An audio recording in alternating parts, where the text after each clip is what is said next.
What's up, immortals? It's your homeboy GM with Yu-Gi-Oh! Chapter 176. Before I start this review, I just want to tell you guys that I have resumed working on my Heart of Wildfire manga project. The link is down below. Check it out.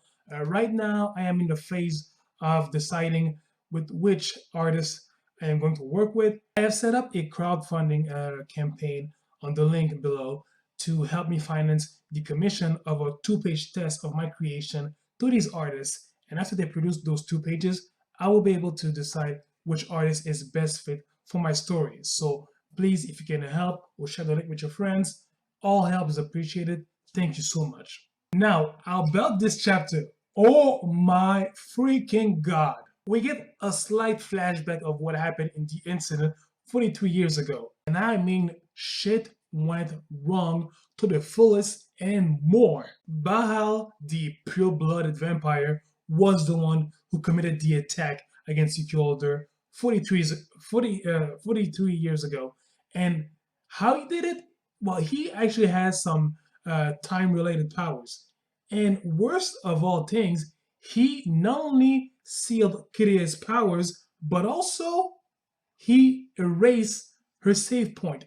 With those 2 elements alone, Yu-Gi-Oh! Was already at a great disadvantage, and that led to their untimely and disgusting demise. Tota, looking for answers, is taking the day off, and he asks his friend Akim where he can have access to the internet.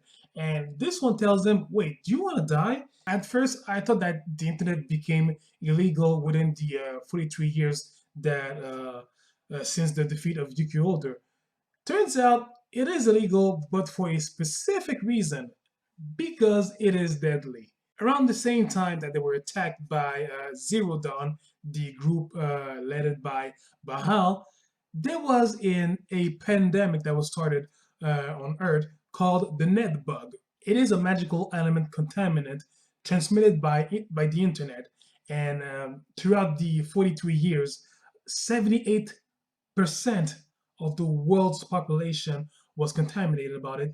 While the death rate of this disease is not high, those who were at risk fell into a coma, and therefore the entire nations of the world decided to ban internet. That's right, people, normal social network. Could you imagine if that happened today? My god, it would be the end of the world. So, no more internet. Tota had to, to have a fake ID built to get access to a library.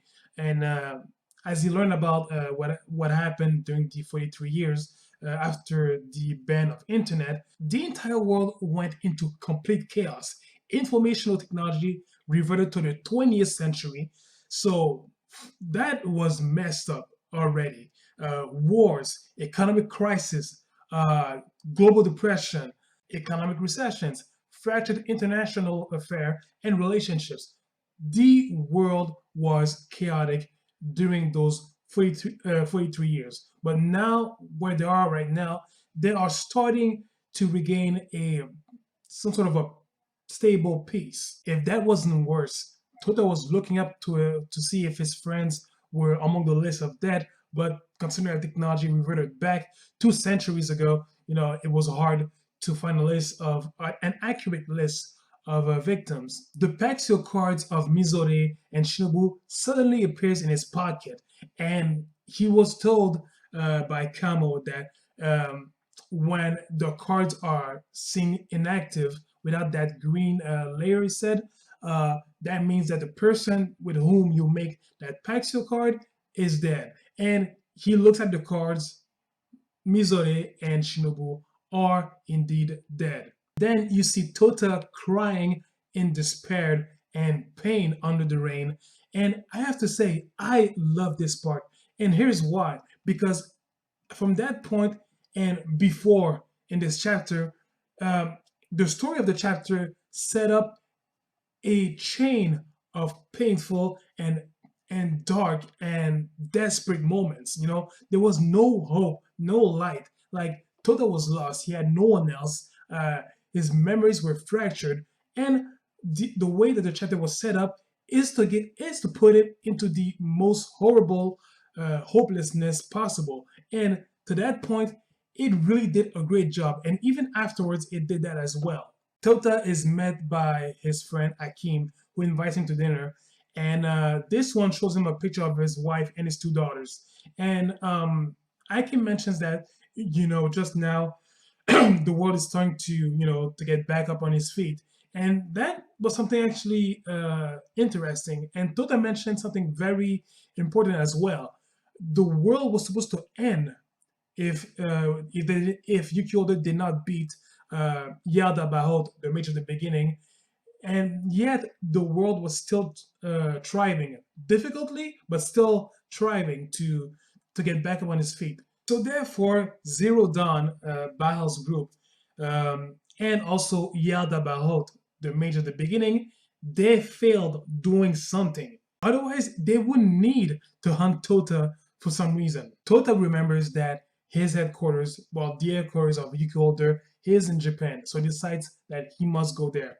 But he gets attacked by a mysterious group and realizes that everything, or almost everything that he had acquired in his training, strength, ability, reflexes, everything is almost gone. There was a part when he falls into a river and he resurfaces later on, but he's almost this close to giving up. And he remembers what Dana told him about if you have a chance of dying, you should take that opportunity because being an immortal can suck. But he decides to to get up and says, "Not yet." I really love that scene. That's the Tota we know. He hard-headed, not giving up. Then there is this big boss arriving. I don't know his name, but seeing his mask, I'm gonna call this dude Skullface. If he has a name, please let me know in the comment section. But for now, I'm gonna call him Skullface. Skullface arrives and tells Tota, "I have finally found you. You will be the last one." Therefore, that means that for the last 43 years, Zero Dawn have annihilated Yuki Holder along with every single one of their members, which means probably from the low-level guys all the way to the numbers. And I'm gonna quote what Skullface said at the end of the chapter. "These last 43 years, I have hunted down every one of your friends. Once I kill you, it will all be over." If that is true, to come on top Yuki Mei, Jinbei, and Juro, look, that guy must be OP as fuck.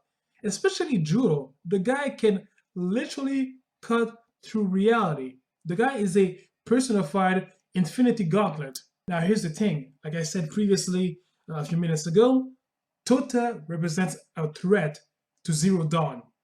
And as long as he's not eliminated, he poses something that could really fuck up their plans. So as long as Tota is alive, there is hope. And the chapter ends with Tota ready to fight, but with so limited options. Like, he literally can't do shit at that point. This chapter was dramatically paced. From hopelessness to another hopelessness to another hopelessness, slight light of hope, hopelessness, darkness, despair, pain. Look, this chapter had it all. It was incredible. Probably, from my point of view, one of the best 10 chapters in the entire series. It was amazing. I truly hope that everybody in this time from Yuki Holder is dead, because having one survivor, it just stain of this plot that is well built so far. Like if we had a child of one of the survivors, I'm all down for it. And also guys like Skullface and the rest of Zero Dawn, it doesn't seem that these guys are the type to make mistakes and leave any survivors. So I really hope that Yuki Holder is truly annihilated, except for Tota, who is currently alive. And also, it would be so difficult for Tota to save the world, like he once said, to achieve his goal and to save everybody. That would make it even more difficult if Yuki Holder is truly annihilated. So that would add more element to the plot. So I hope that the pace of the current arc is remaining in this area, because right now it is very darn good. Tell me your thoughts about this chapter. Comment, rate, subscribe, share this video. Much appreciated. But seriously, let's talk about it in the comment section. Look, this chapter was amazingly great. And please do not forget to encourage my manga project, Heart of Warfire. The link is in the description. Check it out. Look, any help is accepted and appreciated. Again, thank you in advance. So guys, I'll catch you guys next month. In the meantime, please do me a favor for your homeboy. Take care of yourselves. See ya!